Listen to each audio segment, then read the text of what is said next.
Ya Nabi salam alaika, Ya Rasul salam alaika, Ya Habib salam alaika, salawatullah alaika.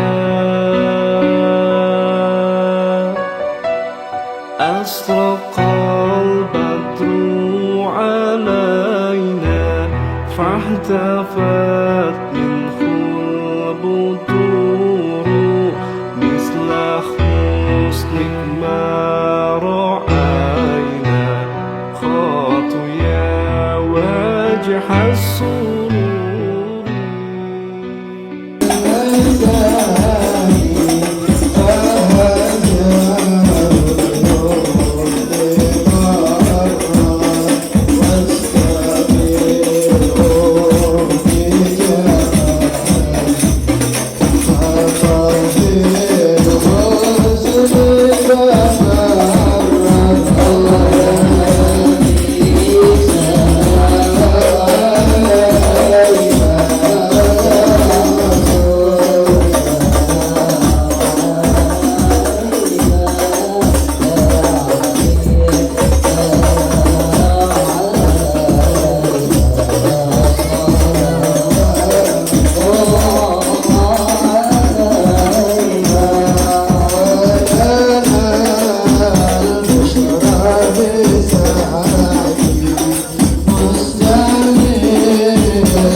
مرحبا ربي فاجعل موسمنا يا الله بايته حسن ختام يا الله وصلاة الله تغشى الله أشرف الرسل محمد يا الله ربي اغفر لي ذنوبي يا الله ببركة محمد يا الله وسلام مستمر يا الله كل حين يتجدد يا الله ربي اغفر لي ذنوبي يا الله ببركة الهادي محمد يا الله ونسكن الصلاة على النبي بالله من الشيطان الرجيم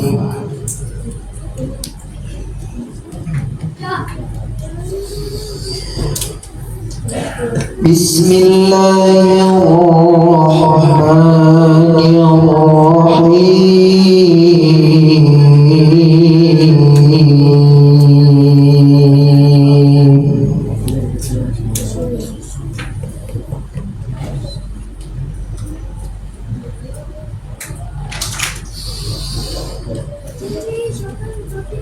هو الذي خلقكم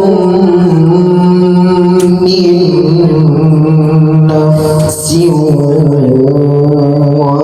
واحدة وجعل منها زوجها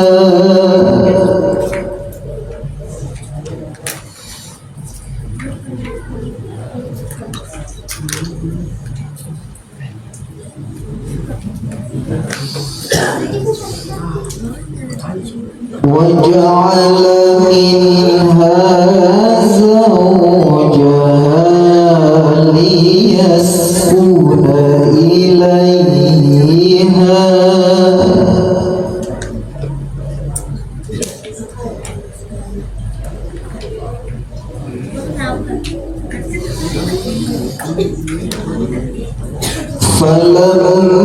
فلما تغشاها حملت حملا خفيفا فمرت به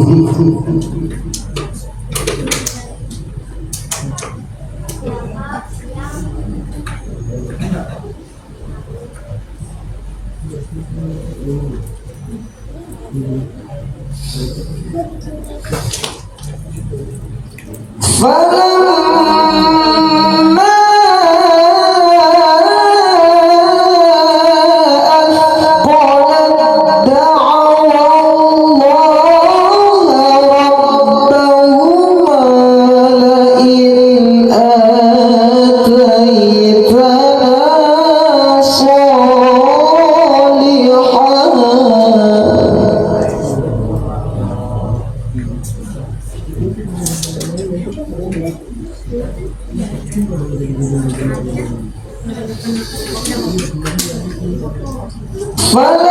فلما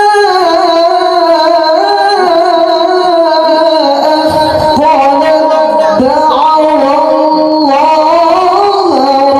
ربهما لئن آتيتنا صالحا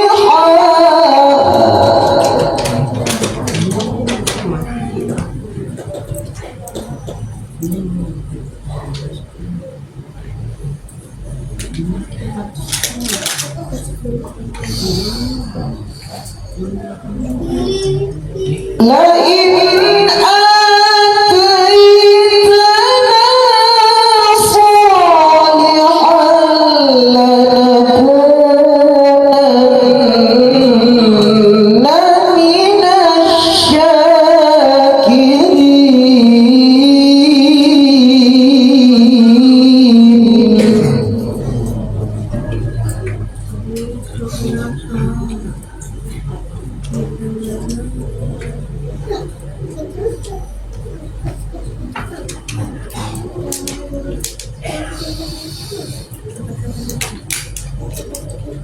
فلما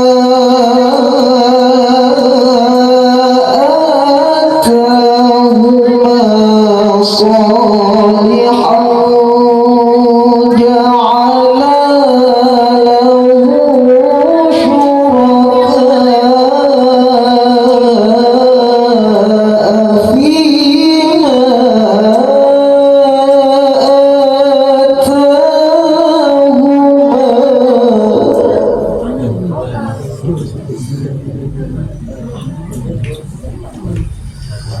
فتعالى الله عما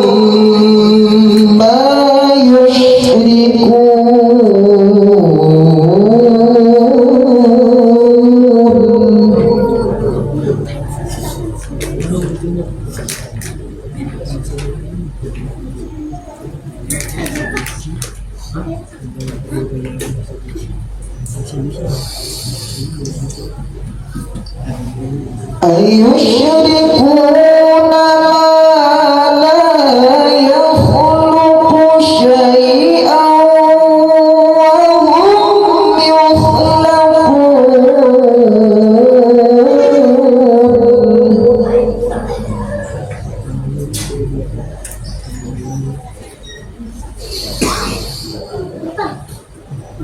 أيشركون ما لا يخلق شيئا وهم يخلقون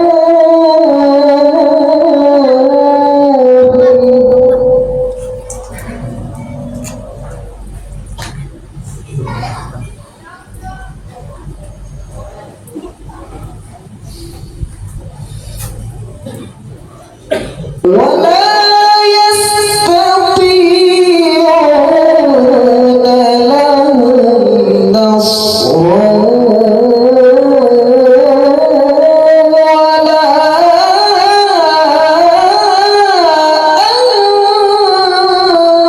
أنفسهم وإن تدعوهم إلى الهدى لا يتبعوكم وإن تدعوهم إلى الهدى لا يتبعوكم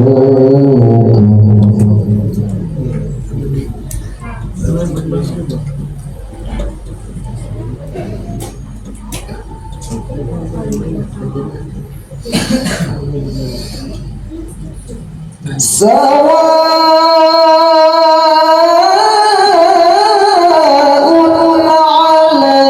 عليكم أدعوتموهم أم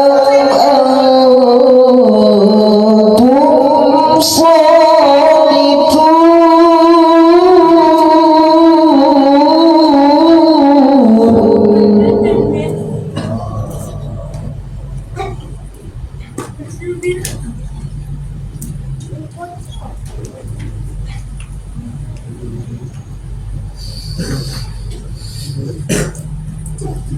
إن الذين تدعون من دون الله عباد أمثالكم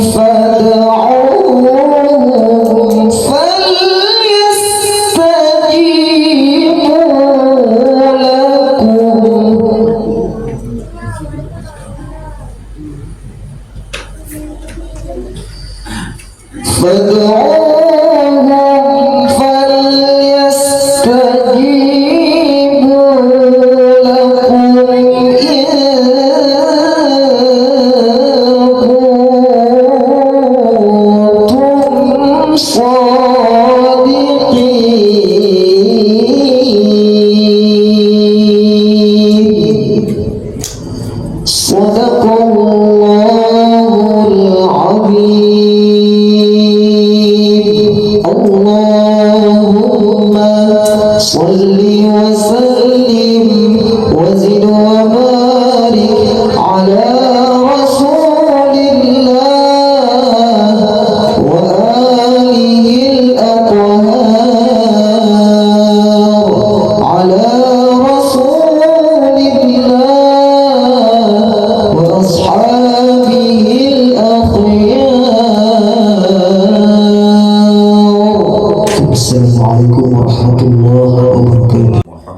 bin Haji Saimin dan Haji Saimin bin Buang. Mudah-mudahan almarhum yang dihauli dilapangkan kuburnya, doa yang kita panjatkan diterima, dan Allah tempatkan almarhum di tempat yang mulia. Juga malam ini kita hadir dalam acara Walimatus Safar, rencana keberangkatan saudara kita Bapak Haji Abdul Aziz beserta keluarga yang akan melaksanakan ibadah umroh. Mudah-mudahan umrohnya diterima, ziarahnya diterima, dimudahkan dalam perjalanannya, sehat walafiat. Al-Fatihah.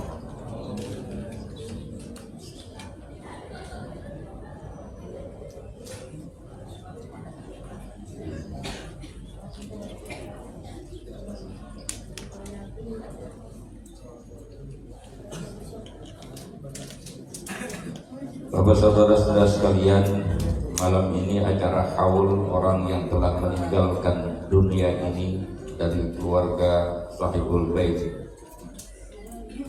merupakan salah satu bukti bahwa anak-anak yang ditinggalkan adalah anak-anak yang berbakti kepada orang tuanya.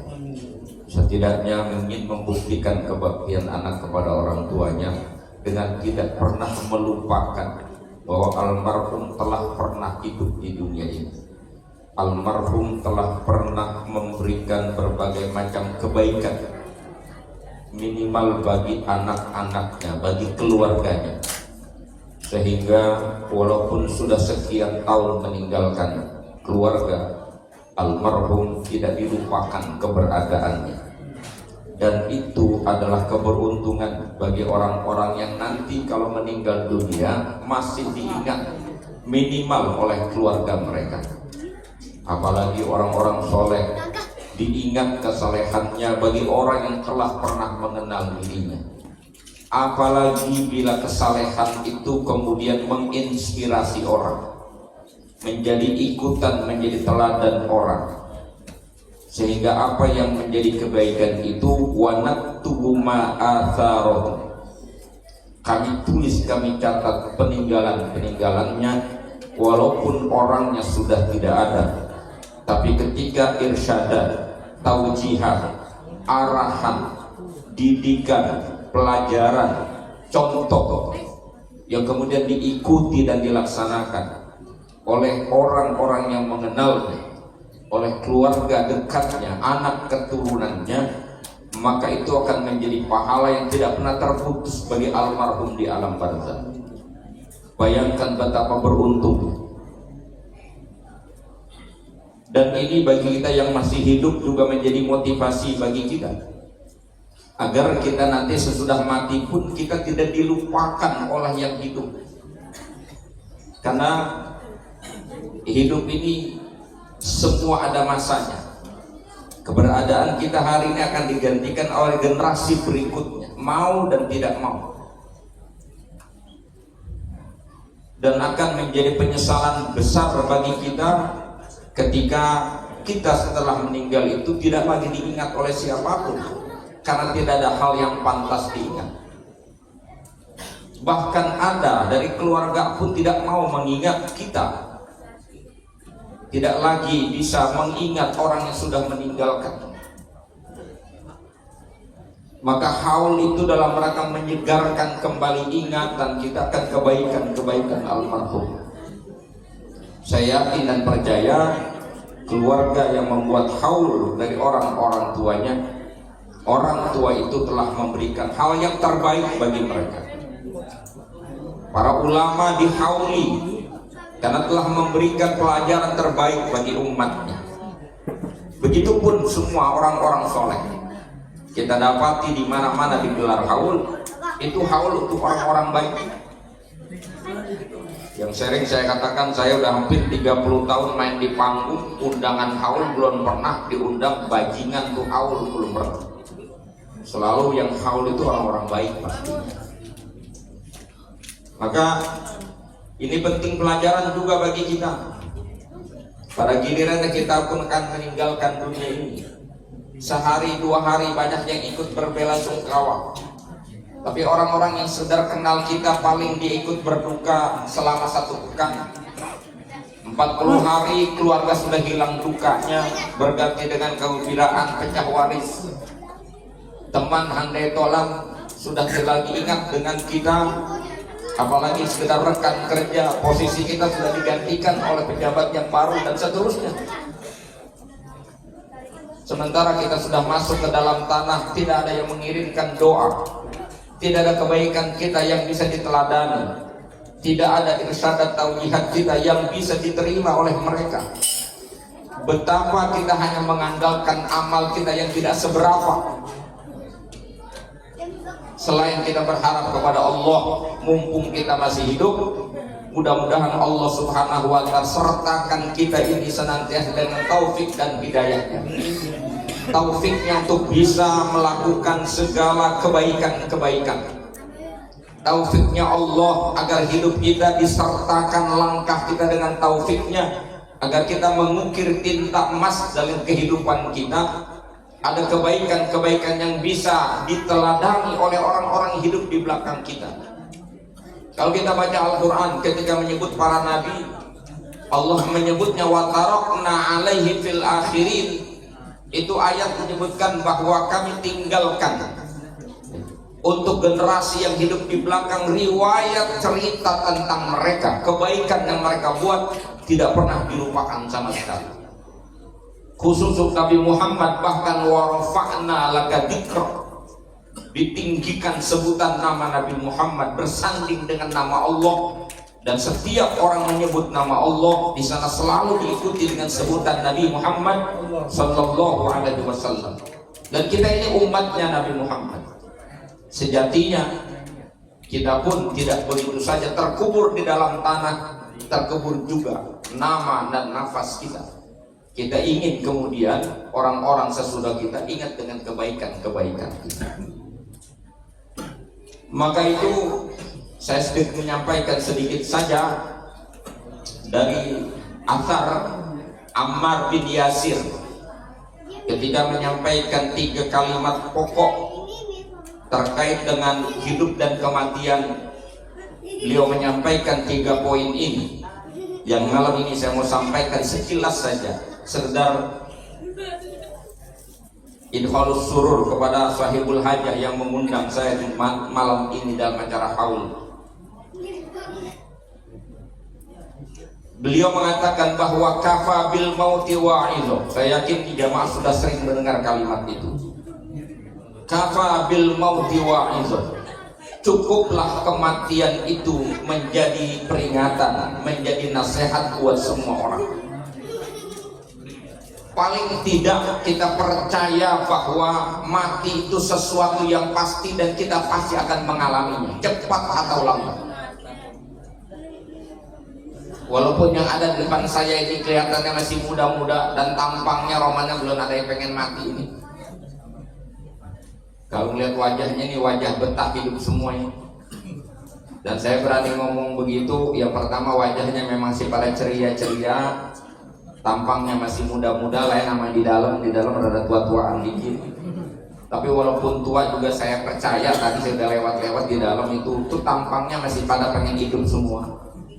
Dan saya berani ngomong itu karena Allah yang bilang di Quran, Qul innal mautal ladzi tafirruna minhu fa innahu mulaqikum.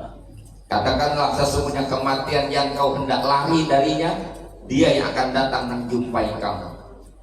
Artinya Allah sudah sebutkan bahwa manusia selalu ingin menghindar dari mati. Buktinya sakit dikit aja buru-buru berobat dia. Orang berobat itu kan karena takut mati sebenarnya. Bukan cuma sekedar penderitaan sakitnya, tapi juga pengen supaya jangan. Kalau masih ada yang dijual itu petakan dijual Pak buat berobat supaya sembuh. Saking kagak mau.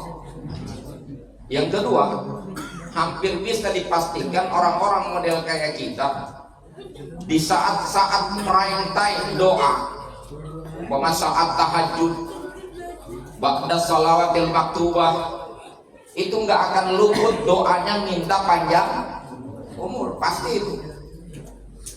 Betul nggak? Itu apa maknanya coba kalau minta panjang umur? kan kagak mau mati. Dan orang yang minta panjang umur itu nggak kudu-kudu anak muda yang masih punya harapan banyak dan agenda hidup yang belum tercapai. Aki-aki sama nenek pun kalau doa nggak luput minta panjang. Padahal kalau dipikir-pikir aki-aki sama nenek minta panjang umur mau kemana? Saking kagak mau mati, doanya minta panjang umur, ya kong. Sampai kong, minta panjang umur. Ada cucunya datang, doanya asal pulang apa? Doain kong ya, biar panjang umur. Gitu. Yang kagak mau mati. Saking kagak mau mati, tuh doa selalu dipanjatkan tanpa memikir resikonya apa. Bayangkan orang kalau udah tua masih minta panjang umur aja, kalau doanya diijabah, dikasih 200 tahun coba, apakah repot urusan? Dia mau kongkong sama siapa? Temannya udah pada mati semua. Ngomong anak muda begini udah kagak nyambung. Oh, dia kongkong sama siapa? Temannya udah kagak ada. Repot. Dan yang minta panjang umur bukan cuma orang miskin, bukan cuma orang kaya. Orang miskin juga doanya selalu minta panjang umur. Kalau orang kaya minta panjang umur, saya nggak ngenes-ngenes amat. Dan orang kaya panjang umur, ya barang mau naik pun nggak terlalu repot lah bahasa kasar. Kalau orang susah pakai minta panjang umur, bayangin coba, mana ngontrak dikasih umur 200 tahun. Emang kagak capek bayar kontrakan? Kan nggak mikirin resikonya. Tapi saking memang kagak mau mati, biarin nggak apa-apa. Minta panjang umur yang penting mah. Apa nggak boleh? Boleh. Ya namanya doa itu harapan kita kepada Allah. Apalagi untuk orang model kayak kita minta panjang umur tentunya bukan untuk sia-sia. Kita minta panjang umur supaya amal soleh kita juga bertambah. Kita sadar diri amal kita belum seberapa, dan bahkan yang udah lewat banyak yang sia-sia kita lewati umur kita. Kita minta panjang umur supaya berkesempatan lebih banyak lagi melakukan kebaikan dan lebih diberikan kesempatan oleh Allah untuk melakukan pertobatan. Kan begitu? Boleh nggak? Boleh. Tapi kalau panjang umur buat senang-senang, kagak ketemu ujungnya. Karena mau nggak mau pada saat usia kita senja semua udah terbatas. Mau senang-senang bagaimana? Mau makan aja udah kagak halus. Tidur aja antara pulas sama kagak ya kok. Urusannya bukan bicara itu, karena kita bicara kita ingin lebih mengambil posisi kita sebagai hamba Allah agar diberi kesempatan seluas-luasnya beribadah sebanyak-banyaknya. Boleh kalau niatnya untuk itu. Tapi pada gilirannya, pada masa tertentu mau tidak mau kita akan mengalami fase yang namanya kematian. Itu artinya semua kita akan mengalami itu. Persoalannya bukan matinya di mana dan matinya kapan, tapi bagaimana kemudian kita mati. Yang sejatinya orang beriman itu mati dalam keadaan husnul. Mudah-mudahan kita semua min akhir. Amin ya. Amin aja dulu. Tempatnya juga kudu tempat yang baik, supaya benar-benar tercapai itu husnul khatimah. Makanya kata Nabi, aksiru dzikra hazimil ladzat wa huwal maut. Perbanyaklah olehmu mengingat perkara yang memutuskan kenikmatan, yaitu mati. Itu yang pertama. Yang kedua, wakafa bil yakini ginan. Ammar bin Yasir mengatakan cukuplah keyakinan itu menjadi kekayaan yang tak ternilai. Ini mahal, Pak. Yang namanya yakin itu perkara paling mahal dalam urusan keyakinan dan urusan ibadah. Itu namanya keyakinan. Orang hidup kalau sudah yakin. Saya pernah ketemu seorang ulama besar saat menghadiri muktamar dakwah.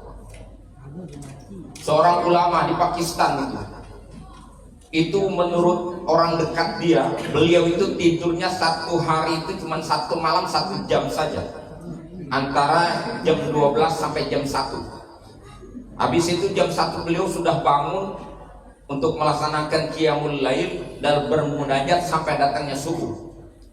Dan beliau nyender di samping, di pinggiran, sambil nyender bahunya di pinggir masjid.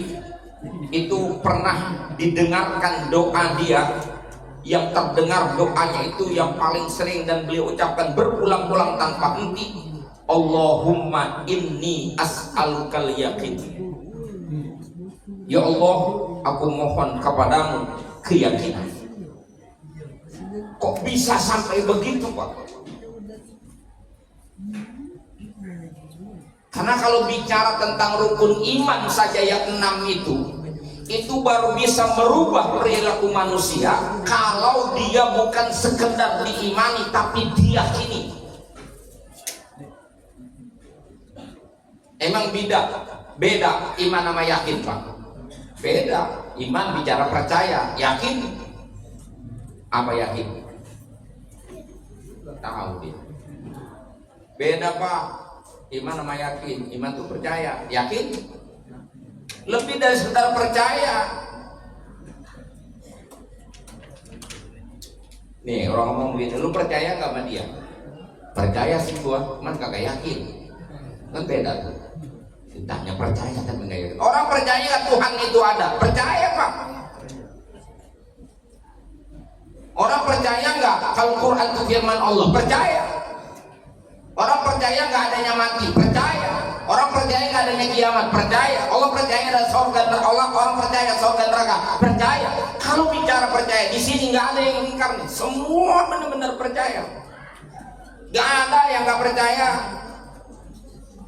Kecuali di luar tuh, lagi ramai sekarang tuh, ya, orang-orang yang lagi memamerkan ilmunya seolah-olah paling benar. Kelompok-kelompok yang ya mohon maaf, ini mudah-mudahan nanti nggak usah ketemu lah yang kayak gitu dulu ya. Saya hampir tiap hari sewot aja ngeliat itu pembicaraan mereka itu, ya, saya mengingkari. Ada yang bahasanya begini, saya bukan nggak percaya Tuhan ada, ya kalaupun Tuhan ada ya alhamdulillah silakan aja, nggak ada juga nggak apa-apa, nggak penting. Begitu ngomongnya. Kalau anak-anak muda dikasih tahu begitu, ngaji tauhid belum pernah, lalu diberikan ulasan-ulasan secara saintifik oleh mereka, itu yang bikin orang-orang menjadi tersesat. Dan pergumulan ini telah pernah terjadi di abad-abad pertengahan Islam. Dan itu sudah selesai, sebenarnya sekarang dimunculkan lagi. Memang era akhir zaman ini.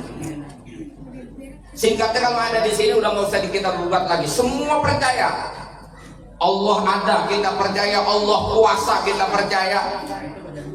Allah maha berkehendak, kita percaya. Percaya semua. Tapi apakah percaya kita sampai pada level yakin? Itu masih persoalan. Dia ada di sini semua percaya Quran itu firman Allah, percaya. Apa yang difirmankan oleh itu benar, percaya kita. Tapi apakah sampai pada level yakin? Itu mesti dipertanyakan dengan bukti, Pak. Makanya orang kalau udah sampai level yakin, hidupnya pasti akan tenang. Kalau bicara bahagia, orang model begini sudah ada di pintu kebahagiaan hidupnya. Kalau orang udah sampai level yakin. Saya ambil contoh, Pak. Pentingnya yakin dalam hidup. Kita kan semua ini ada depan saya ini laki-laki biasa yang namanya rambut tuh dipotong di tukang cukur kan? Betul kan? Setelah rambut kita dicukur, masih dalam keadaan kita terikat oleh selimut yang diikat oleh tukang cukur. Itu tukang cukur buka lacinya di depan kita, dia tarik itu lacinya, dia ambil pisau lepit, dia buka di depan mata kita itu pisaunya. Itu pisau lepit tipis bentuk ujungnya, kita yakin pasti tajam banget itu pisau. Udah sebegitu berkilatnya itu pisau, itu ditarik di bawah mejanya, cuma ada kulit panjang, ditarik sama dia, diasah pisau di depan kita, gong serang dangkreng, di depan mata kita. Posisi kita duduk dalam keadaan terikat, Tapi bayangkan saking yakinnya, kita bisa tenang, nyaman, melek. Padahal pisau di bibir sudah di depan mulut kita, yang satu kali tarikan saja putus leher kita. Tapi kenapa kita begitu tenangnya, padahal pisau sudah dikongseng di depan kita? Apa sebabnya? Karena kita yakin tukang cukur itu bukan mau gorok leher kita. Kita yakin dia hanya ingin mempersiapkan pisau itu untuk mencukur bulu-bulu kalong yang masih melekat di bagian tubuh kita. Keyakinan itu yang membuat kita bisa mermelek santai, padahal pisau tinggal beberapa senti ke leher kita. Betul nggak Pak? Yakin nggak? Itu karena saking yakinnya. Coba Bapak jalan di ujung gang sana, ada orang ngacungin golok begini rame-rame, kabur nggak kita? Kalau jauh goloknya di sono, kita jadi sini lagi naik motor, orang di sono lari bawa golok, muter nggak kita? Muter. Kenapa? Hampir pasti ente meyakinkan ente bakal diudak-udak sama golok itu, ente kabur. Tapi tukang cukur, kenapa ente diem aja di situ? Bayangkan kalau nggak tahu itu musuh ente lagi dendam, sekarang jadi tukang cukur. Yang pacarnya pernah ente ambil, kata dia, ini saingan gua yang ngambil si doi sampai gua putus asa, sampai banting setir jadi tukang cukur. Ini dia kesempatan gua gorok lehernya, kan bisa aja. Tapi saking yakinnya Pak, kita diem aja sana, meremelek. Nyaman kita kalau yakin tuh hidup. Makanya kata Ammar bin Yasir, keyakinan itu kekayaan yang tak terhingga. Orang menghadapi hidup kalau dengan yakin, dia yakin Allah ini maha segala-galanya, Allah maha baik, Allah Rahman, Allah Rahim, Allah maha pengampun. Apa yang menyebabkan dia gelisah dalam hidup ini? Kalau sudah yakin dengan Allah yang maha segala-galanya, maha baik, sehingga kalaupun dia mengalami musibah dalam hidup, bencana hidup, dia tidak menganggap itu sebagai perkara yang menampilkan kebencian dan kemarahan Tuhan kepada dia, tapi dia meyakini itu sebagai teguran dan peringatan Allah agar dia kembali menjadi orang baik. Allah memberikan kesusahan, Allah memberikan penderitaan, Allah berikan sakit sama kita. Kita meyakini Allah tidak sedang menyiksa kita, tapi Allah sedang menguji kita. Kemungkinan pertama. Yang kedua, Allah sedang menegur kita. Dan mudah-mudahan bukan termasuk kelompok yang ketiga, Allah sedang menurunkan azabnya kepada kita. Bukan. Yang model 3 ini model di LA sekarang itu, yang di Los Angeles itu, yang sudah 12.000 rumah terbakar, yang sudah lebih dari 1.000 triliun kerugian di sana. Itu sudah muqaddimatul adab, bahasa orang kampung kita namanya perskot, tanda jadi. Karena keingkaran mereka kepada Allah. 24 jam sebelum kebakaran itu ada forum yang dibuat oleh mereka, yang di sana mereka mengglorifikasi keingkaran akan adanya Tuhan yang Maha Kuasa. Dibuktikan di situ. Saudara-saudara sekalian, keyakinan itu yang harus kita punya, bahwa kita ini hamba Allah, Allah sayang sama kita. Makanya Quran ayatnya, Zoharul fasadu fil barri wal bahr bima kasabat aydin nas liyudhiqahum ba'dal ladzi amil la'allahum yarji'un. Telah nampak kerusakan di daratan dan di lautan, itu akibat ulah manusia. Kerusakan itu Allah timpakan supaya Allah rasakan kepada mereka sebagian dari perbuatan mereka sendiri, akibat perbuatan mereka sendiri. Tujuannya la'allahum yarji'un. Ini bagi ahli maksiat, bagi orang-orang mukmin yang berdosa, maka dia memandang musibah dan bencana hidup hanya sekedar teguran dari Allah untuk dia bisa kembali kepada Allah. Itu menjadi harapan besar agar dia menjadi orang baik. Begitupun ketika orang dilimpahkan kebaikan demi kebaikan, dia tidak hanyut dengan kebaikan-kebaikan itu, sebagai orang yang paling bebas untuk melakukan apa saja. Toh mereka tidak ibadah, mereka tidak bersyukur, mereka tidak mau tunduk kepada Allah, tapi nyatanya usaha mereka berhasil.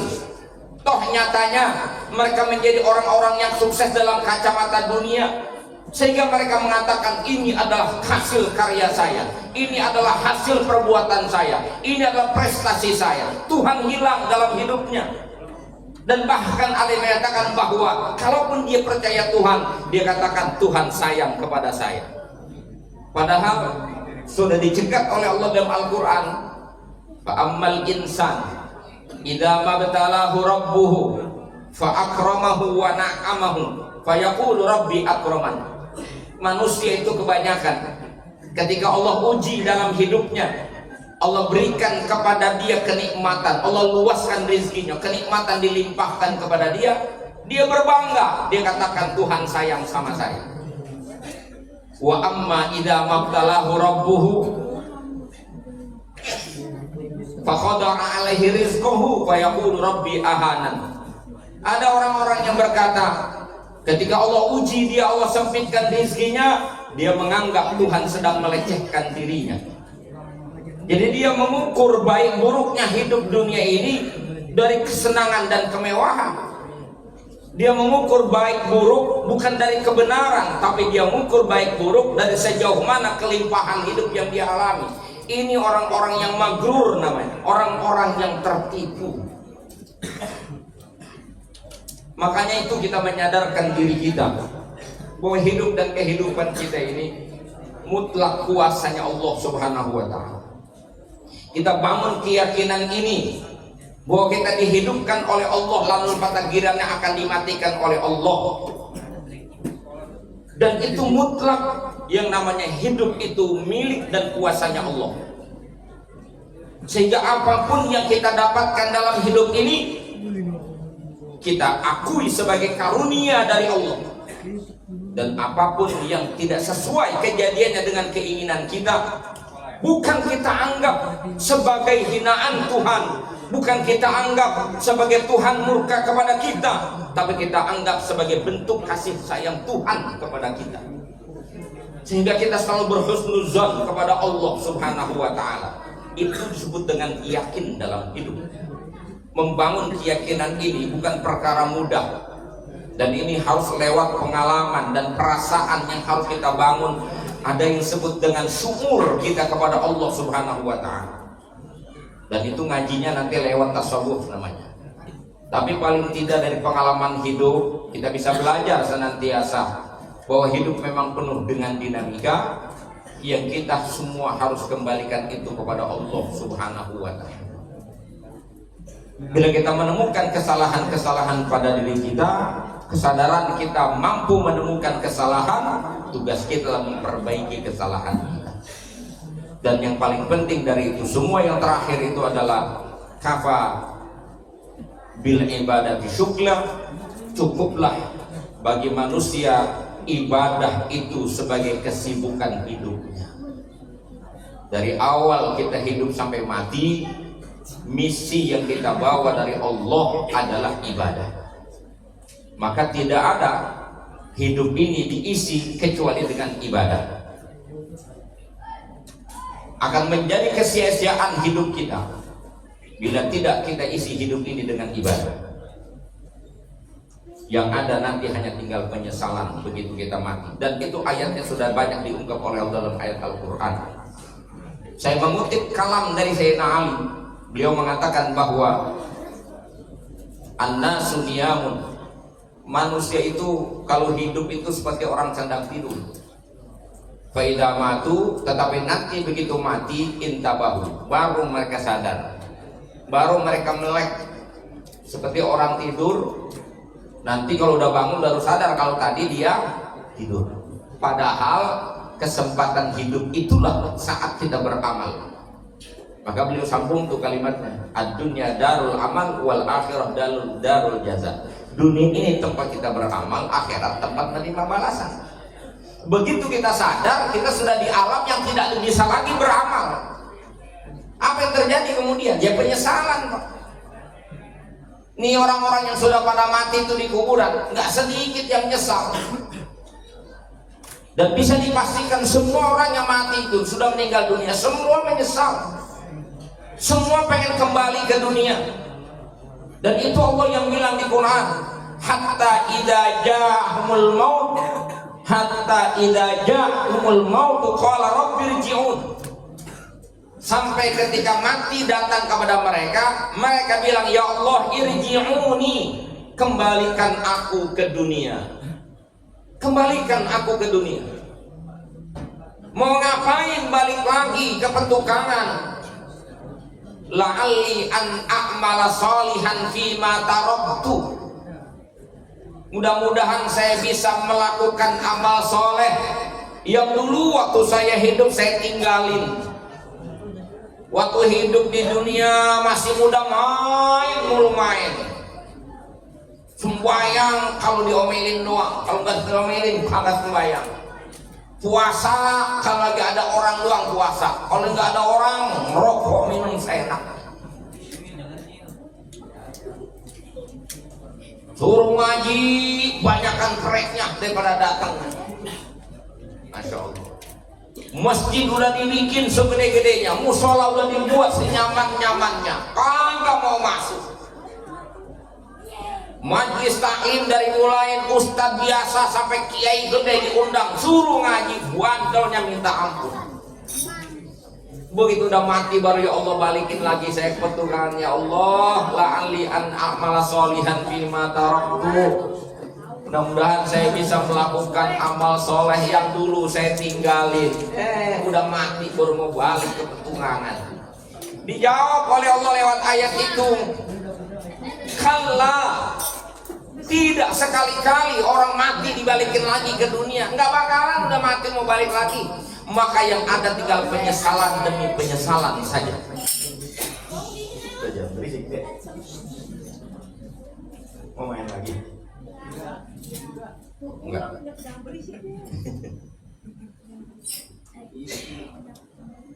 Dia mau ngapain? Mau balik lagi, Pak?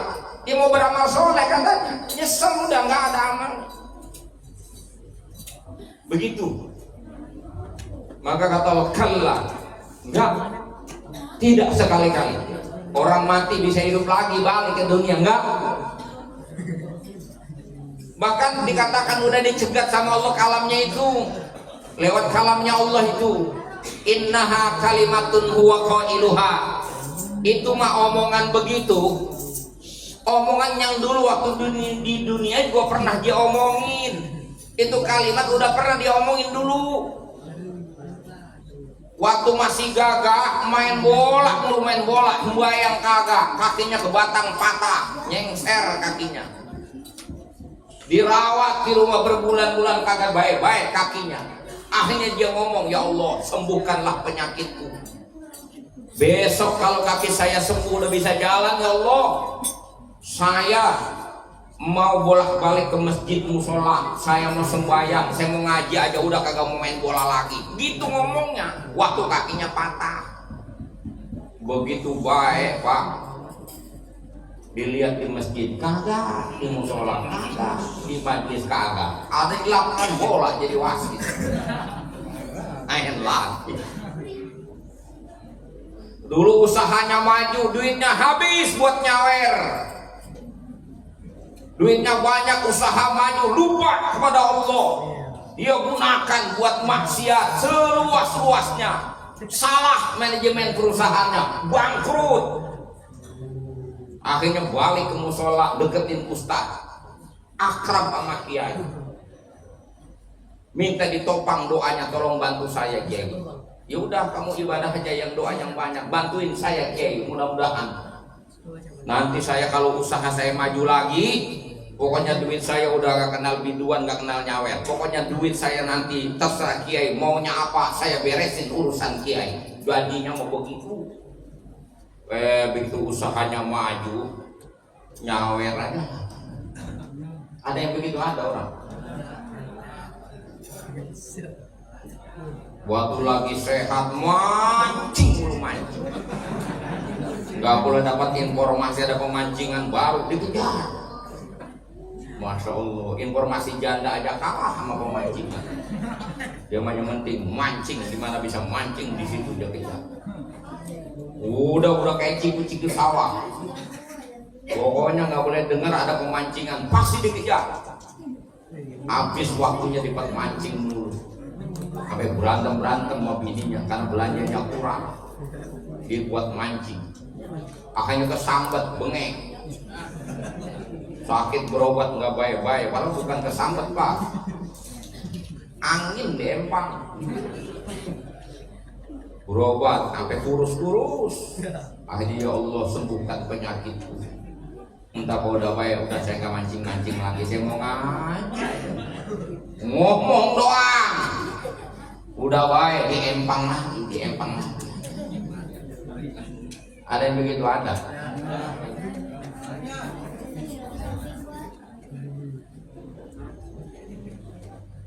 Saya pernah ceramah bilang, Ustaz sengit amat sama orang mancing. Bukan sengit, saya juga tukang mancing. Cuman kadang-kadang wayanya, kan mancing gak ada wayanya. Masya Allah, romannya. Ibadah sampai lalai hanya untuk urusan begitu. Emangnya hidup kita buat mancing pak?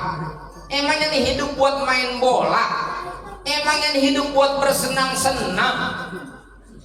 Ad-dunya darul bala, la yatamatta'u fiha illal ahmakul magrur. Dunia ini tempatnya bala. Kita menghadapi berbagai macam dinamika, kesulitan hidup. Dan buat orang beriman, semua dinamika ini bagian dari dinamika iman kita, yang mesti dilewati, dihadapi dengan semangat iman kita. Ketika dapat nikmat kita bersyukur, itulah iman kita mengajarkan begitu. Ketika mendapatkan kesulitan kita bersabar, itulah jalan iman yang Allah tunjukkan buat kita. Tapi hidup ini bukan untuk main-main, kita udah tahu sebenarnya. Tapi sering nggak kita hidup ini kita buat main-main? Sering nggak? Sering. Berapa jam satu hari pak kalau kita gunakan buat ibadah? Emang kita sholat melulu? Cuma 5 kali sehari. 5 kali sholatnya 5 menit. Plus minus sama wudhunya dah 5 menit, 10 menit. 10 kali 5 baru 50 menit. Dipotong jamaah dah kira-kira 1 jam lah gitu. Hidupnya 24 jam. Tidurnya berapa jam? Gegarasnya berapa jam? Kongkohnya berapa jam? Ibadahnya cuma 1 jam, itu pun bagi yang udah taat banget pak. Kan masih jauh.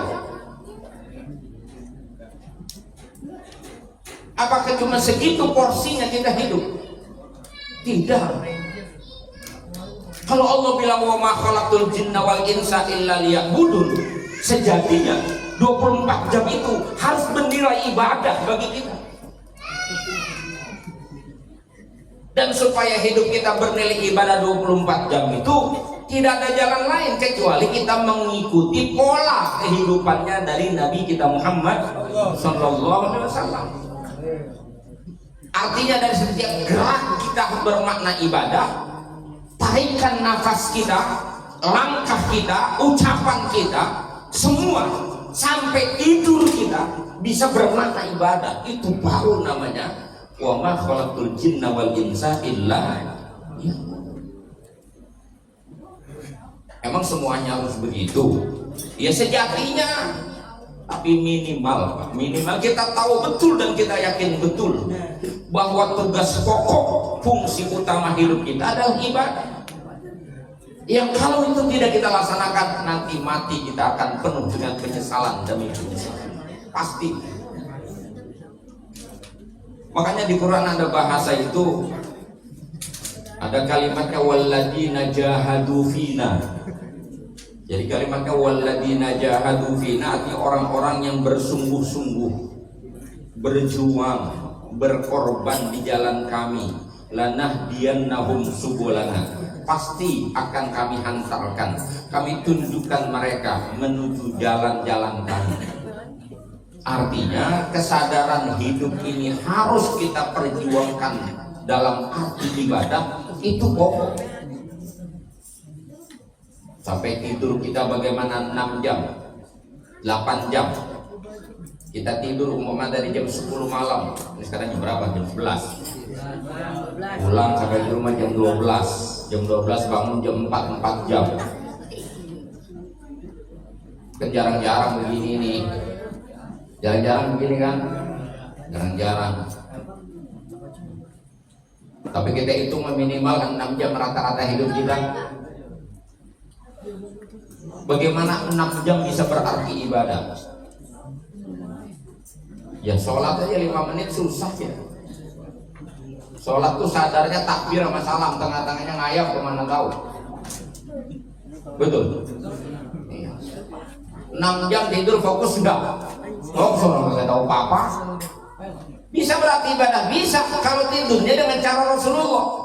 Minimal niatnya tidur, ia buat ibadah sehingga tidurnya bermakna ibadah. Ya Allah, saya tidur sore-sore supaya bisa bangun ntar sebelum subuh. Niatnya begitu, bangunkan saya Allah untuk sholat subuh. Itu namanya tidurnya bisa berarti ibadah.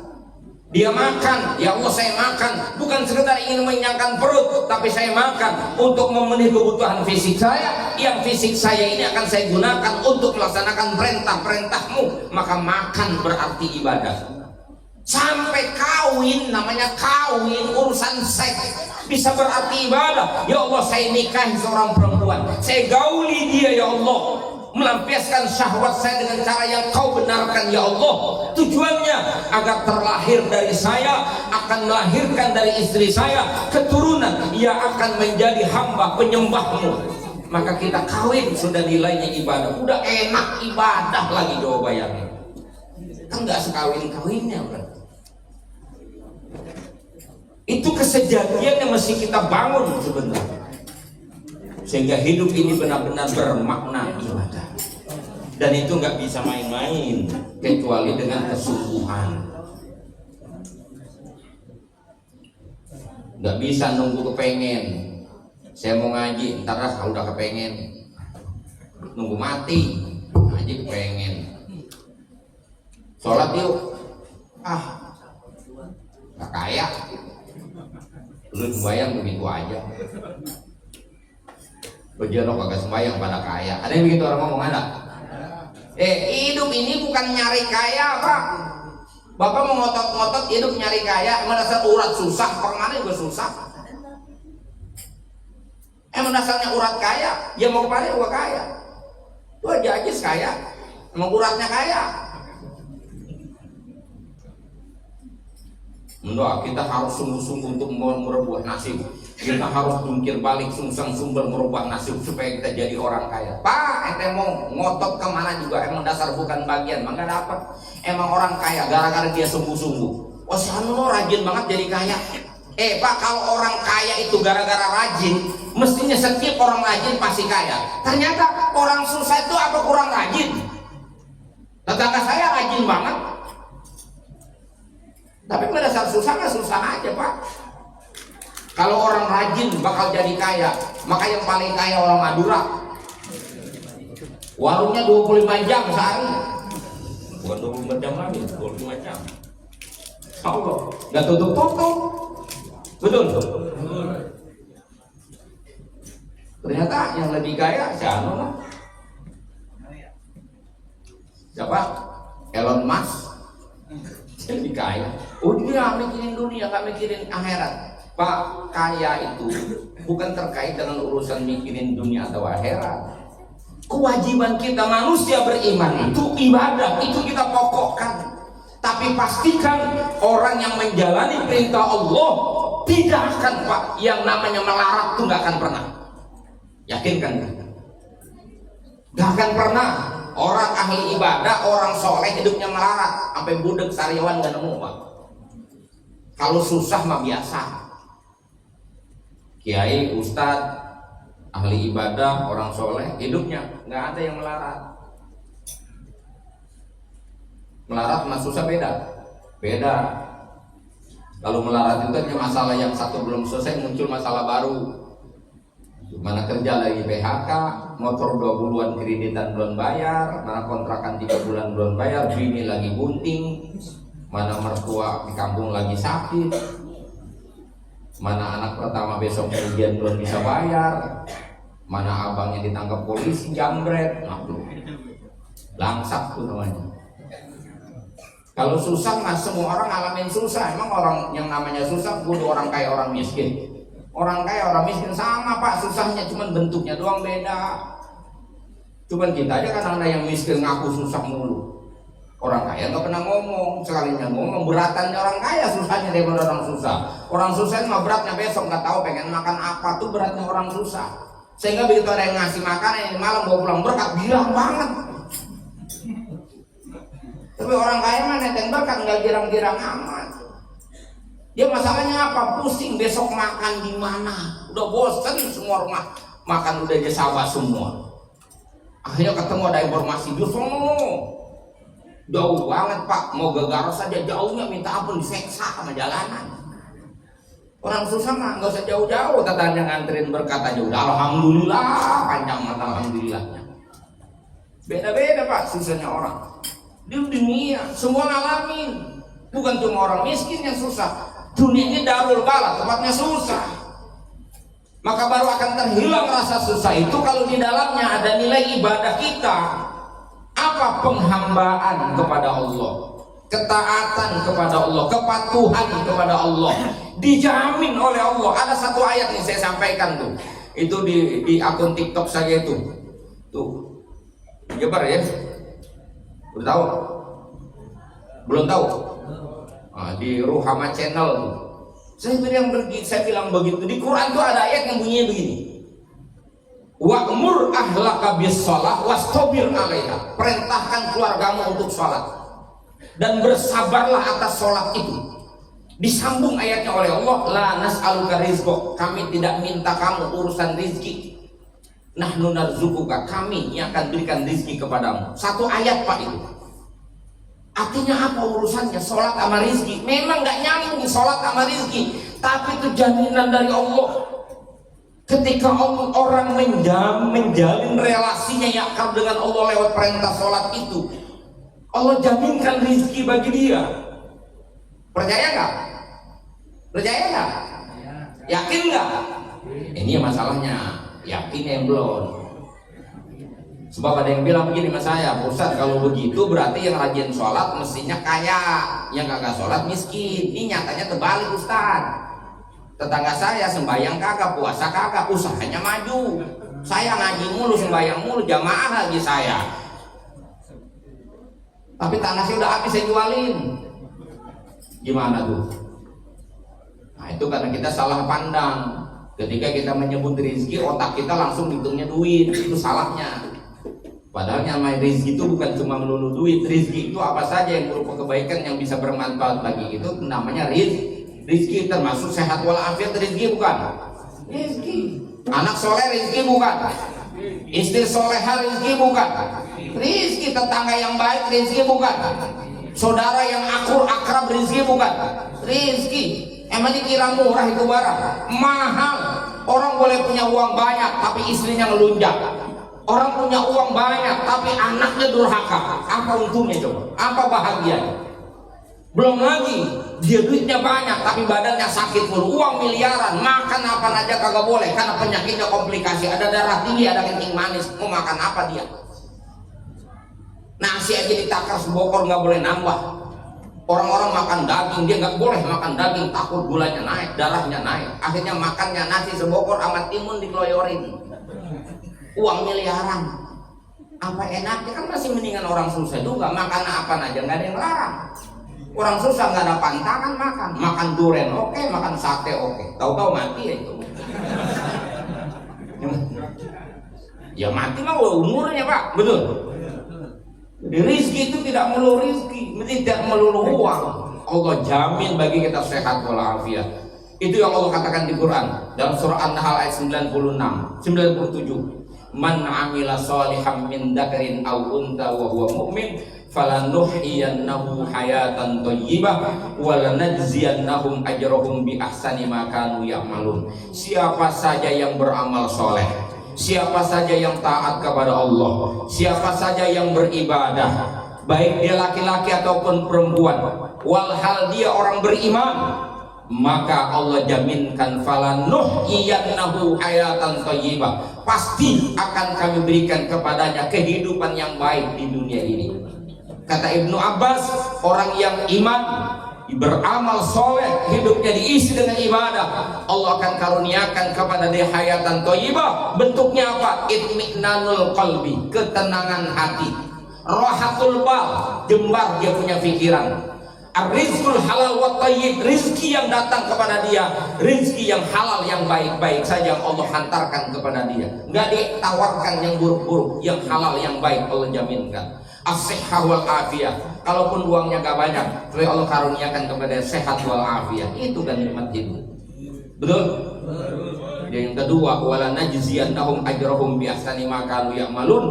Nanti kalau mereka mati, kami sudah sediakan balasan kenikmatan yang tidak terputus, yang jauh lebih baik dari apa yang mereka lakukan di dunia ini. Sedikit saja pengorbanan kita untuk Allah, kita korbankan waktu kita untuk Allah, kita korbankan fikir kita untuk Allah, kita korbankan harta kita untuk Allah, kita korbankan hidup kita untuk Allah. Allah jaminkan dunia kita akan diurus oleh Allah, akhirat kita disediakan surga oleh Allah Subhanahu wa ta'ala.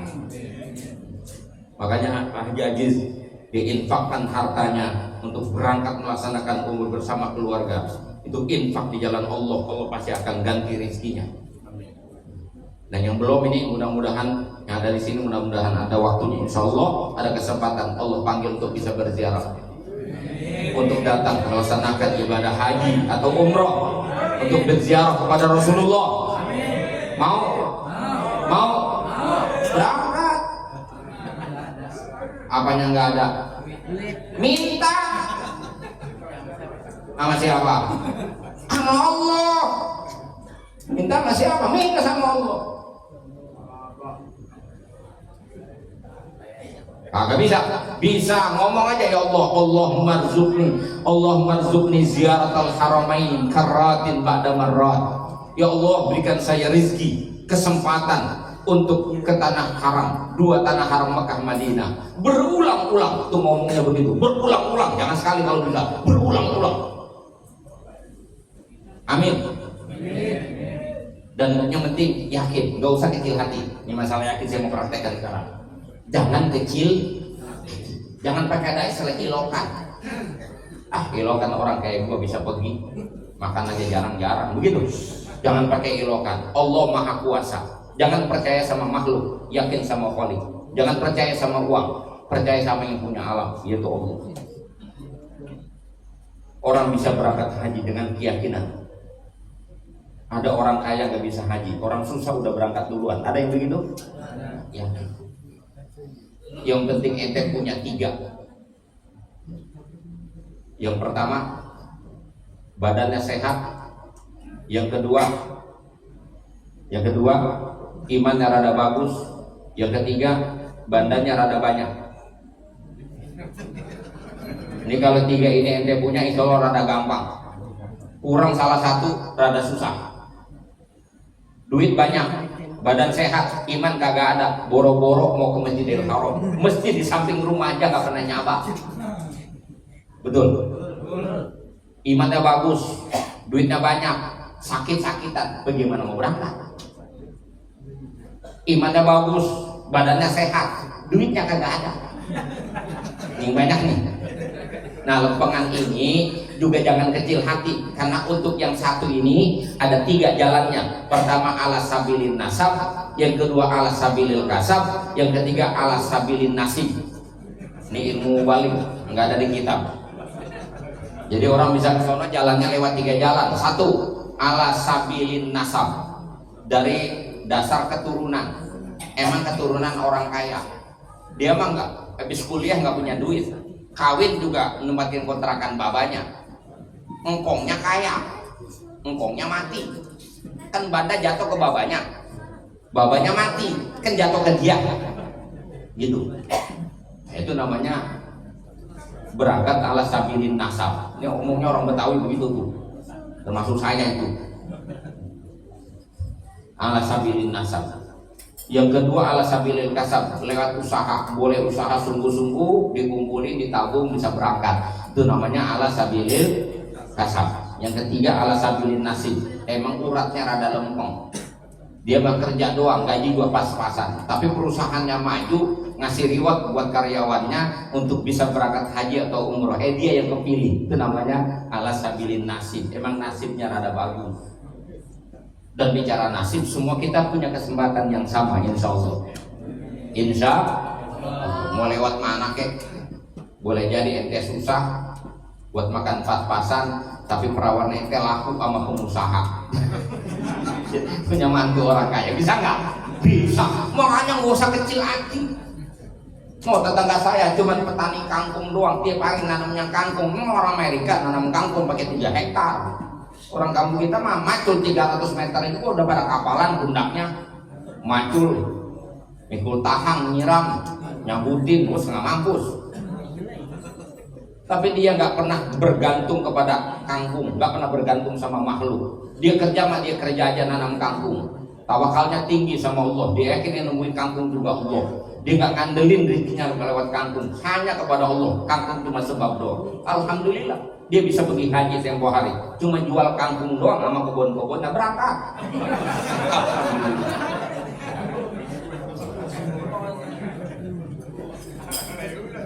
Kenapa emang?